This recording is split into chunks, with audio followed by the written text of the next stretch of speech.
യമൻകാരനായ പങ്കാളിയെ വെട്ടിനുറുക്കി കഷണങ്ങളാക്കി വാട്ടർ ടാങ്കിൽ തള്ളിയവൾ എന്നാണ് നിമിഷപ്രിയ എല്ലാവരും വിശേഷിപ്പിക്കുന്നത്. എന്നാൽ താൻ നേരിട്ട് ക്രൂരപീഡനങ്ങൾ വെളിപ്പെടുത്തിയ സംഭവത്തിന്റെ യഥാർത്ഥ വശം വിവരിക്കുകയാണ് നിമിഷപ്രിയ. ജയിലിൽ നിന്നും പ്രമുഖ ഓൺലൈൻ മാധ്യമത്തോടാണ് നിമിഷം മനസ്സ് തുറക്കുന്നത്. എപ്പോൾ വേണമെങ്കിലും പട്ടാളക്കാർ വന്ന് മരണത്തിലേക്ക് വിളിച്ചു കൊണ്ടുപോകാം. മനസ്സിൽ നിറയെ ഭീതിയുണ്ടെങ്കിലും എവിടെ നിന്നെങ്കിലും തനിക്കായി ഒരു ശുഭവാർത്ത എത്തുമെന്ന പ്രതീക്ഷയിലാണ് നിമിഷ ഇപ്പോൾ. ജയിലിൽ നിന്നും നിമിഷപ്രിയയുടെ വാക്കുകളിങ്ങനെ. കോട്ടയം കുറവിലങ്ങാട് നഴ്സിംഗിന് പഠിച്ച ശേഷം 2008 നഴ്സായി യമനിലെത്തുന്നത്. എല്ലാ പെൺകുട്ടികളെയും പോലെ വീട്ടിലെ സാഹചര്യങ്ങൾ കൊണ്ടാണ് അവസരം ലഭിച്ചപ്പോൾ ഇവിടെ എത്തിയത്. 3 വർഷം ജോലി ചെയ്ത ശേഷം 2011 നാട്ടിൽ തിരികെ എത്തി വിവാഹം കഴിച്ചു. 2012 ഭർത്താവിനൊപ്പമാണ് വീണ്ടും സനയിലെത്തുന്നത്. അവിടെ അദ്ദേഹം വെൽഡറായി ജോലി ചെയ്തെങ്കിലും സാമ്പത്തികമായി കാര്യമായ നേട്ടമില്ലാതായതോടെ ഒരു ക്ലിനിക് തുടങ്ങാൻ തീരുമാനിക്കുകയായിരുന്നു. അങ്ങനെയാണ് ജോലി ചെയ്തിരുന്ന ക്ലിനിക്കിൽ ചികിത്സയ്ക്കായി എത്തുമായിരുന്ന യമൻ പൗരനുമായി പരിചയത്തിലാകുന്നതും അദ്ദേഹത്തോട് ക്ലിനിക് തുടങ്ങുന്ന കാര്യം സംസാരിക്കുന്നതും. അദ്ദേഹത്തിന്റെ കുടുംബവും ഇതേ ക്ലിനിക്കിൽ തന്നെയായിരുന്നു ചികിത്സ തേടിയിരുന്നത്. നല്ല പെരുമാറ്റവും മറ്റുമായിരുന്നതിനാലും ഇത്തരത്തിൽ സ്പോൺസർമാർ വഴി ക്ലിനിക്കുകൾ തുടങ്ങുന്നത് അസാധാരണമല്ലാത്തതിനാലും പദ്ധതിയുമായി മുന്നോട്ടു പോകാൻ തീരുമാനിച്ചു. അദ്ദേഹം താൽപര്യപൂജ്യം കാണിച്ചതോടെ നാട്ടിലെത്തി കുറച്ചു പണം സംഘടിപ്പിച്ച് മടങ്ങിയെത്താനായിരുന്നു തീരുമാനം. നാട്ടിലേക്ക് തിരിച്ചപ്പോൾ ക്ലിനിക് തുടങ്ങാൻ സഹായിക്കാമെന്ന് പറഞ്ഞ് തലാലും കേരളം കാണാൻ വരുമെന്ന് പറഞ്ഞു. 1 മാസം അവധി ഉണ്ടായിരുന്നു. അദ്ദേഹവും മറ്റൊരു കൂട്ടുകാരിയുമാണ് കേരളത്തിലെത്തുന്നത്. തന്നോടൊപ്പം വീട്ടിൽ വരികയും പല സ്ഥലങ്ങൾ കാണാൻ പോവുകയും ചെയ്തു. വന്നപ്പോൾ വിവാഹ ആൽബം കാണിച്ചിരുന്നു. അതിൽ നിന്ന് ഫോണിൽ ചില ചിത്രങ്ങൾ പകർത്തിയപ്പോൾ പ്രത്യേകിച്ച് അപാകത ഒന്നും എനിക്ക് തോന്നിയില്ല.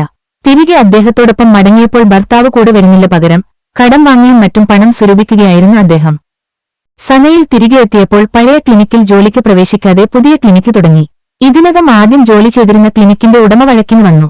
അവർക്ക് വരുമാനം കുറഞ്ഞു എന്നതായിരുന്നു പരാതി. ഇതോടെ ഒരു പ്രശ്നം പരിഹരിക്കാനായി ഓഹരിയിൽ ഒരു ഭാഗം അദ്ദേഹത്തിന് നൽകാൻ തീരുമാനിച്ചു. കരാർ എഴുതിയപ്പോൾ അറബിയിലായിരുന്നതിനാൽ എന്താണെന്ന് വ്യക്തമായിരുന്നില്ല.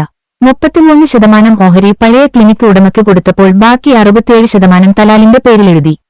അത് പിന്നെ അറബി പഠിച്ച ശേഷമാണ് അറിയുന്നത്. ഇതിനെക്കുറിച്ച് ചോദിച്ചപ്പോൾ പിന്നീട് ഒരു പ്രശ്നം വരാതിരിക്കാനാണ് എന്നായിരുന്നു മറുപടി. ഈ സമയത്താണ് തലാലിന്റെ യഥാർത്ഥ സ്വഭാവം തിരിച്ചറിയുന്നത്. ലഹരിക്ക് അടിമയായ ഇദ്ദേഹത്തിന് നിരവധി സ്ത്രീകളുമായി ബന്ധമുണ്ടായിരുന്നു എന്ന് തിരിച്ചറിഞ്ഞു. മോഷണത്തിനും മറ്റും പല പ്രാവശ്യം ജയിലിൽ കിടക്കേണ്ടി വന്നിട്ടുണ്ടെന്നും അറിഞ്ഞു. ഇതിനിടെ ക്ലിനിക്കിന്റെ വരുമാനം മുഴുവനും തലാൽ എടുക്കാൻ തുടങ്ങിയപ്പോഴാണ് ചോദ്യം ചെയ്യുന്നത്. പിന്നെ ക്ലിനിക് നടത്തിപ്പ് പ്രശ്നത്തിലായി. വഴക്കുണ്ടാകുമ്പോൾ ഓഫീസിലെത്തി ബുക്കിൽ വെള്ളമൊഴിക്കുക, തുപ്പുക തുടങ്ങിയ പല കാര്യങ്ങളും ഇദ്ദേഹം ചെയ്തു. പണം മുഴുവൻ അദ്ദേഹം എടുക്കുന്ന കാര്യം ക്ലിനിക് മാനേജറോട് സംസാരിച്ചപ്പോൾ നിങ്ങൾ തമ്മിൽ എന്തിനാണ് തർക്കം, രണ്ടുപേരും ഭാര്യയും ഭർത്താവും അല്ലേ, പണം ആരെടുത്തലും ഒരു വീട്ടിലേക്കല്ലേ ചെല്ലുന്നത് എന്നായിരുന്നു അദ്ദേഹത്തിന്റെ മറുപടി. നാട്ടിലെത്തിയപ്പോൾ ഞങ്ങൾ വിവാഹിതരായി എന്നായിരുന്നു അദ്ദേഹം എല്ലാവരോടും പറഞ്ഞിരുന്നത്. അത് അങ്ങനെ അല്ലെന്ന് പറഞ്ഞപ്പോൾ അദ്ദേഹം ചില ചിത്രങ്ങൾ കാണിച്ചെന്ന് പറഞ്ഞു. പണം നഷ്ടപ്പെടാൻ തുടങ്ങിയതോടെ ക്ലിനിക്കിന്റെ ലാഭം സ്വർണമാക്കി ഒരു ലോക്കറിൽ സൂക്ഷിച്ചു. പിന്നീട് ഇതും ഇദ്ദേഹം തട്ടിയെടുക്കുകയായിരുന്നു. ഭാര്യയാണെന്ന് എല്ലാവരോടും പറഞ്ഞപ്പോൾ ഇക്കാര്യം അടുത്ത് താമസിക്കുന്ന ഒരു ശൈഖിനോട് പറഞ്ഞു. അദ്ദേഹം വിശ്വസിച്ചിരുന്നത് നാട്ടിൽ പോയപ്പോൾ വിവാഹം കഴിച്ചു എന്നായിരുന്നു. വിവാഹത്തട്ടിപ്പ് പരാതിപ്പെട്ടതോടെ അവിടുത്തെ നിയമപ്രകാരം 16 ദിവസം രണ്ടുപേരും കസ്റ്റഡിയിലായി. മറ്റാരുടെയോ സഹായത്തോടെ അദ്ദേഹം വ്യാജ വിവാഹ സർട്ടിഫിക്കറ്റ് ഉണ്ടാക്കിയതോടെ കാര്യങ്ങൾ മാറിമറിഞ്ഞു. കോടതിയിൽ വിവാഹചിത്രം എന്ന പേരിൽ ഭർത്താവിന് ഒപ്പം നിൽക്കുന്ന ഫോട്ടോ എഡിറ്റ് ചെയ്തു വെച്ചതും കേരളയാത്രയ്ക്കിടെ എടുത്ത ചിത്രങ്ങളും ഹാജരാക്കി. വിവാഹ സർട്ടിഫിക്കറ്റ് കണ്ട് കോടതിയും തെറ്റിദ്ധരിക്കപ്പെട്ടു. ഞങ്ങൾ ഭാര്യ ഭർത്താക്കന്മാർ എന്നായിരുന്നു കോടതി വിധി. ഇതിനിടെ ഭർത്താവിനെ വിളിച്ച് കാര്യങ്ങൾ പറയാൻ ശ്രമിച്ചുകൊണ്ടിരുന്നു. 20 സിം കാർഡ് എങ്കിലും അതിനുവേണ്ടി എടുത്തു. അദ്ദേഹം എല്ലാം ഒടിച്ചു നശിപ്പിക്കുകയായിരുന്നു. ജയിലിൽ നിന്ന് പുറത്തുവന്ന ഇദ്ദേഹത്തിന്റെ വീട്ടുകാരോട് കാര്യങ്ങൾ പറഞ്ഞെങ്കിലും അവരും അത് വിശ്വസിച്ചില്ല. അദ്ദേഹത്തിന്റെ ഭാര്യയായാണ് പിന്നെ ജയിലിൽ നിന്നും പുറത്തുവരുന്നത്. അദ്ദേഹത്തിന്റെ ചേട്ടന്റെ വീട്ടിൽ പോയി തർക്കിച്ചപ്പോൾ അവർ നിർബന്ധിച്ച് വിവാഹ ചടങ്ങ് പോലെ നടത്തിക്കൂടെ താമസിക്കേണ്ടി വന്നു. അതിനിടെ പാസ്പോർട്ട് അദ്ദേഹം സ്വന്തമാക്കി. മാനസികമായും ശാരീരികമായി പീഡനങ്ങളായിരുന്നു. പിന്നെ പ്രകൃതിവിരുദ്ധ ലൈംഗിക പീഡനത്തിനായിരുന്നു അദ്ദേഹത്തിന്റെ ശ്രമം.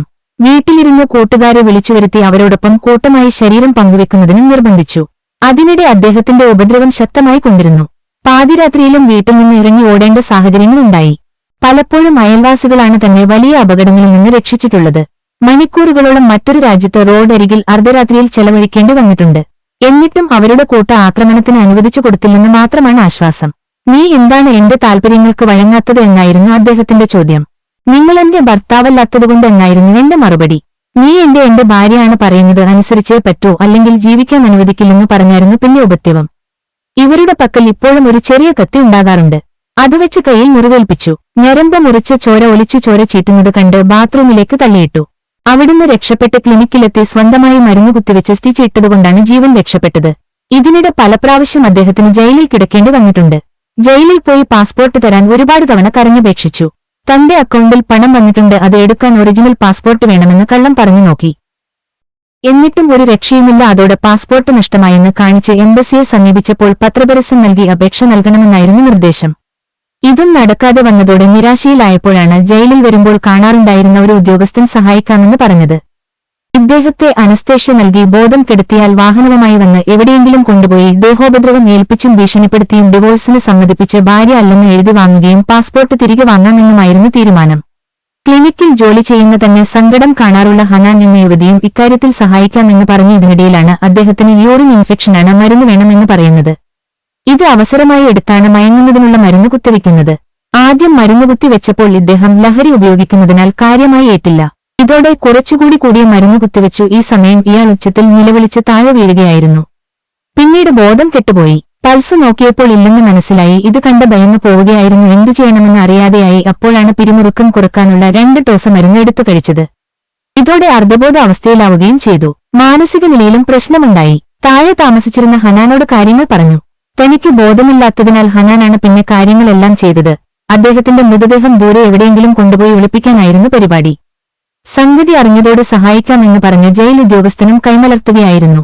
സ്വന്തമായി വാഹനത്തിൽ കൊണ്ടുപോകാൻ സാധിക്കാത്തതിനാൽ അവൾക്ക് തോന്നിയ ബുദ്ധിയാണ് കഷണങ്ങളാക്കി വാട്ടർ ടാങ്കിൽ ഒളിപ്പിക്കുക എന്നത്. 3 ദിവസം കഴിഞ്ഞാണ് എനിക്ക് ബോധം കിട്ടിയത്. ഇതോടെ വാട്ടർ ടാങ്കിൽ നിന്ന് മണം വന്നു തുടങ്ങി. ഇങ്ങനെയാണ് സ്ഥലം വിട്ട് മാരിഫ് എന്ന സ്ഥലത്ത് എത്തുന്നതും 1 മാസം ഒളിവിൽ താമസിക്കുന്നതും. ഇതെല്ലാം നടക്കുന്നത് 2017 ജൂലൈയിലാണ്. വൈകാതെ തന്നെ ഹനാൻ അറസ്റ്റിലായിരുന്നു. ഓഗസ്റ്റിലാണ് ഞാൻ അറസ്റ്റിലാകുന്നത്. അറസ്റ്റിലായതോടെ നാട്ടിൽ വാർത്തകൾ പരക്കുകയും ചെയ്തു. ജയിലിലായെങ്കിലും തനിക്കുവേണ്ടി കേസ് നടത്താനോ വാദിക്കാനോ ആരുമുണ്ടായിരുന്നില്ല. യമൻ പൗരൻ എന്ന നിലയിൽ അദ്ദേഹത്തിന്റെ പക്ഷം മാത്രമാണ് എല്ലാവരും കണ്ടത്. അവിടെ നിന്നും വന്ന വാർത്തകളും ആ രീതിയിൽ തന്നെയായിരുന്നു. ഇതിനിടെ എംബസിയുമായി ബന്ധപ്പെട്ടെങ്കിലും യാതൊരു സഹായവും ലഭിച്ചില്ല. ഒടുവിൽ ജഡ്ജി തന്നെ ഇടപെട്ട് ഒരു ജൂനിയർ അഭിഭാഷകനെ തനിക്കുവേണ്ടി നിയോഗിക്കുകയായിരുന്നു. അദ്ദേഹം ആകട്ടെ വേണ്ട രീതിയിൽ കേസ് കൈകാര്യം ചെയ്യുകയും ചെയ്തില്ല. ഇതിനിടെ ഹനാനെ കോടതി ജീവപര്യന്തം ശിക്ഷ വിധിക്കുകയും ചെയ്തു. സഹായിച്ച ജയിൽ ഉദ്യോഗസ്ഥൻ ഇപ്പോഴും ഒളിവിലാണ്. കുറ്റക്കാരി എന്ന് കണ്ടെത്തി വധശിക്ഷയാണ് എനിക്ക് വിധിച്ചിരിക്കുന്നത്. മരിച്ചവരുടെ ബന്ധുക്കൾക്ക് ചോര പണമായി 70 ലക്ഷം നൽകിയാൽ ജീവൻ തിരികെ കിട്ടുമെന്ന് പറയുന്നു. 300 സ്ത്രീകളും 60 കുട്ടികളുള്ള ജയിലിലാണ് ഇപ്പോഴുള്ളത്.